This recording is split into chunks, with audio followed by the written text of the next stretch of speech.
BFM Business, Good Morning Business, l'interview. Il est 8h17 et donc c'est donc un invité singulier. En fait, encore que non, parce que finalement l'économie sociale et solidaire, de plus en plus, elle fait partie de nos vies. Elle crée d'ailleurs des vocations chez beaucoup de jeunes qui s'engagent désormais dans les entreprises différentes, comme les vôtres. Jean-Marc Borrello, vous êtes le patron du groupe SOS. On va redire ce que vous êtes parce que vous avez à peu près 650 établissements, associations, vous œuvrez dans 33 pays. Vous avez 2 millions de clients, ou devrais-je dire de bénéficiaires. De bénéficiaires, oui. Bon, et alors vous êtes une licorne, vous m'avez dit ce matin, parce que vous valez plus d'1 milliard d'euros. Moi aussi, vous m'avez dit. En tout cas, c'est votre valeur liquidative nette. Et vous avez 1,2 milliard de budget par an. Alors, redites-nous SOS. Qu'est-ce que vous faites en matière dans le solidaire et dans le social? Alors SOS a de très nombreux métiers. C'est la première entreprise sociale d'Europe. Nous gérons des hôpitaux, des maisons de retraite, des centres pour enfants, des lieux pour personnes en situation de handicap, des projets culturels, des projets écologiques autour de la transition écologique. Des foyers d'accueil aussi, des foyers d'accueil pour des femmes maltraitées ou des enfants. Absolument, tout ce qui est solidarité, personnes SDF, migrants, demandeurs d'asile, et puis la solidarité internationale. Des structures d'accueil pour les handicapés? Absolument. Pour l'enfance aussi. Donc c'est l'idée d'être au service de ses concitoyens. Alors ça fait 36 ans que vous faites ce métier, si je puis dire. Absolument. On peut être dans le social et être durable et faire de l'argent, en tout cas juste ce qu'il faut pour financer toutes ces associations et ces entreprises. Alors on doit à la fois prendre en compte les critères économiques, les critères environnementaux et les critères sociaux, ce que d'ailleurs l'ensemble des grandes entreprises et des autres sont en train de faire aussi.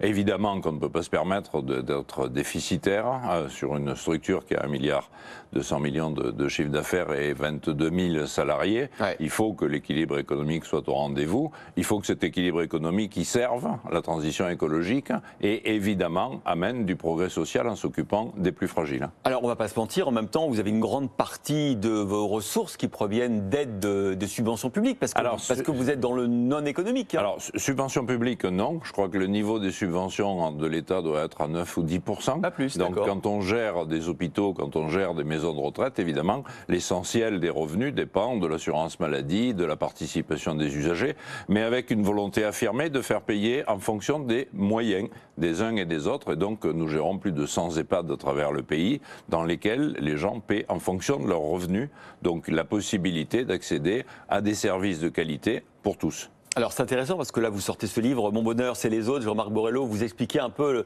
l'histoire de votre vie et on a parfois l'impression que vous étiez un peu précurseur. Aujourd'hui on parle beaucoup d'impact, de RSE, on voit sur notre plateau des jeunes, des étudiants dire qu'ils veulent travailler mais qu'ils veulent que leur travail ait un sens. Et d'ailleurs vous dites dans votre livre, moi j'ai beaucoup de politiciens, d'HEC, d'ESSEC qui veulent rejoindre aujourd'hui mon groupe. Alors, nous avons depuis longtemps, nous provoquons un intérêt évident chez un certain nombre de jeunes diplômés et de diplômés moins jeunes, avec cette volonté effectivement de donner du sens à l'entreprise. Encore une fois, nous avons été rejoints par un certain nombre de grandes entreprises qui, entre autres, avaient du mal à recruter. Donc, à partir du moment où vos clients, puis vos salariés, puis vos actionnaires exigent d'avoir une logique un peu plus responsable socialement et écologiquement, évidemment tous les patrons du monde, parce que le sujet est bien au-delà du territoire, s'y mettent, et nous sommes très heureux d'accueillir toujours des jeunes gens très diplômés qui viennent chez nous travailler plus et gagner moins. Ce virage RSE que vous avez depuis longtemps entrepris, que vous voyez dans les entreprises, vous croyez qu'il est sincère aujourd'hui ?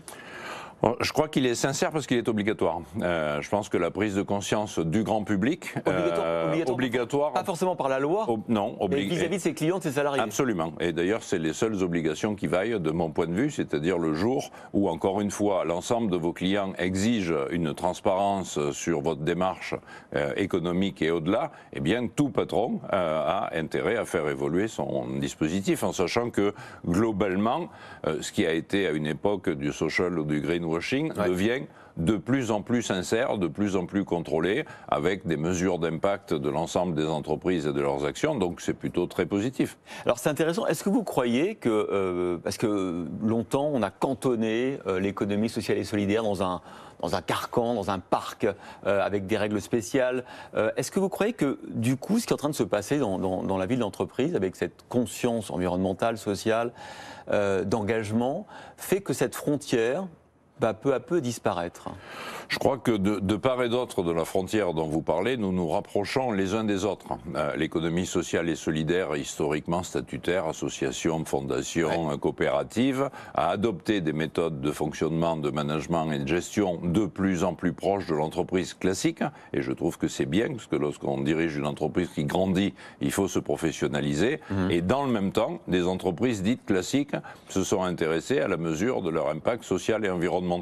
Donc je crois que petit à petit, nous sommes les uns des autres, proches les uns des autres. D'ailleurs, le groupe SOS travaille au quotidien avec un certain nombre de grands groupes, Veolia, Engie, La Poste, etc., avec cette volonté d'amener le meilleur de chacun à l'autre pour effectivement avoir un capitalisme d'intérêt général, ce qui était le titre du livre précédent. Alors comment vous travaillez avec ces grands groupes? C'est-à-dire que quand vous rachetez par exemple des logements pour en faire des logements sociaux, vous veillez à ce que leur performance énergétique par exemple soit au top? Alors absolument, sur des sujets tels que ceux-là, on pense qu'il y a effectivement un savoir-faire qui est plus important chez des grands groupes. Et en matière de logement, lorsque par exemple la SNCF a un projet immobilier et que nous pouvons utiliser des locaux pendant 2-3 ans pour loger des personnes en difficulté avant que le projet immobilier n'émerge, eh bien c'est le type même de mise en commun des savoir-faire. En général, les COMEX du groupe SOS et des grands groupes se rencontrent, on réfléchit ensemble à ce qu'on peut s'amener mutuellement,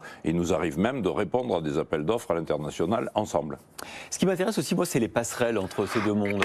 Est-ce que les salariés que vous employez, que vous réinsérez, est-ce qu'ils arrivent ensuite à aller dans d'autres entreprises? Est-ce que c'est ça votre succès? Il est effectif quand il y a ça qui se passe? De plus en plus d'entreprises viennent chasser de jeunes cadres. C'est-à-dire que ce qui m'amusait d'ailleurs très moyennement au début, des entreprises viennent, des chasseurs de tête viennent recruter les cadres du groupe SOS pour les intégrer à des grandes entreprises. Et à titre personnel, je trouve ça très bien. Je trouve que le fait qu'il y ait un échange de savoir-faire entre nous, le public et les grandes entreprises privées, c'est plutôt signe que les choses vont dans le bon sens. Et pourquoi ils vont les chasser? Qu'est-ce qu'ils leur trouvent? Parce que je crois que sur un certain nombre de sujets, nous avons le sens, effectivement, mais aussi la manière de gérer les ressources humaines, mais aussi la capacité de faire confiance à des jeunes gens et de leur confier des responsabilités, et tout au long de la vie, faire évoluer avec cette triple exigence, qui est une réelle exigence, c'est comment faire en sorte pour que l'entreprise soit pérenne, avec une gestion correcte, comment faire en sorte de mesurer pas à pas ses impacts et avoir globalement un avantage comparatif par rapport à l'ensemble des entreprises. Et ça, je crois que c'est un dispositif qui fonctionne de mieux en mieux et qu'on retrouve un peu tout au long du livre en question, avec tous les engagements qu'on peut avoir à titre personnel tout au long d'une vie, puisque le temps est venu de la transmission. Ah, alors de quelle manière vous allez transmettre peut-être et passer la main dans le groupe SOS? D'abord, en témoignant, c'est l'idée de ce livre-là, comme des livres précédents. Celui-là est plus autobiographique, mais objectivement, un, témoigner. Deux, chaque entreprise doit s'organiser comme elle le sent. Nous avons choisi d'avoir une direction collégiale après mon départ. Donc le groupe sera dirigé par un collège de dirigeants qui a parfaitement éprouvé sa capacité à faire fonctionner ensemble 60 ou 80 entreprises et une centaine d'associations. Donc un groupe qui est extrêmement diversifié, multiple et riche dans sa composition. Jean-Marc Borrello, vous avez été aussi extrêmement engagé en matière comme citoyen, y compris lors de la dernière campagne électorale. Vous êtes très proche du président de la République Emmanuel Macron. Vous avez fait partie de la petite équipe qu'il a soutenue dès le départ. D'ailleurs, il a été votre élève à un moment donné, c'est ça, je crois? À Sciences Po, oui. À Sciences Po. Derrière, vous avez fait partie des commissions d'investiture pour les députés, pour les régionales. Mais vous avez toujours voulu rester dans l'ombre. Pourquoi? D'abord, l'ombre me va bien et je trouve que c'est là que je suis utile. Ensuite, l'engagement, je crois que c'est l'idée majeure de ce bouquin qui démarre il y a 60 ans. L'idée de s'engager comme travailleur social, ce qui fut mon métier, l'idée de s'engager comme syndicaliste, puis membre de cabinet ministériel avec Gaston Defferre, etc., puis chef d'entreprise, puis la création d'SOS. L'idée générale est de dire qu'on doit pouvoir s'engager.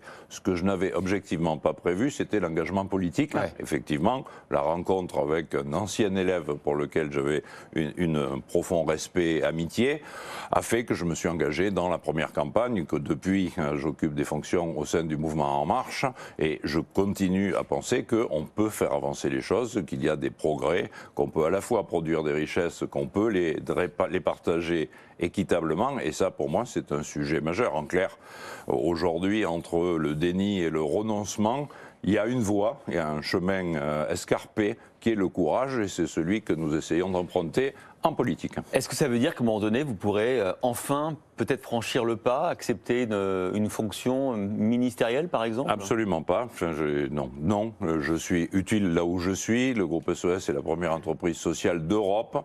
Elle pourrait devenir la première entreprise sociale du monde dans les 5 ans à venir. Et je pense que c'est un beau challenge. Et encore une fois, en même temps, patron engagé avec la politique et patron engagé dans l'entreprise, j'aimerais beaucoup, dans quelques années, venir vous annoncer que nous sommes la première entreprise sociale du monde. Donc vous ne lâchez pas les rênes complètement. Encore un mot, est-ce que vous penserez que la France de 2022, sur le plan social, sur le plan de l'intégration, va mieux que celle de 2017 ? Quels ont été les progrès ? Est-ce qu'on en a fait assez ?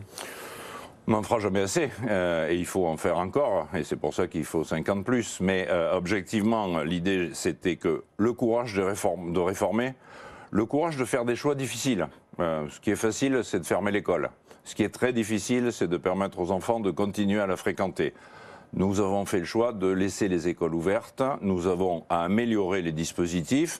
Une des grandes forces de ce dispositif, c'est de s'adapter en permanence. C'est pas changer d'avis, c'est d'être agile face à un moment où nous vivons la plus grande crise que le monde ait traversée depuis des décennies. Nous traversons cette crise en conservant les acquis, en faisant en sorte que ce pays aille mieux, avec une volonté farouche de continuer à produire des richesses et mieux les partager dans un souci de justice sociale. Voilà, Jean-Marc Borrello, patron du groupe SOS, entrepreneur de l'économie sociale et solidaire. Merci d'avoir été avec nous ce matin dans Good Morning Business. Merci.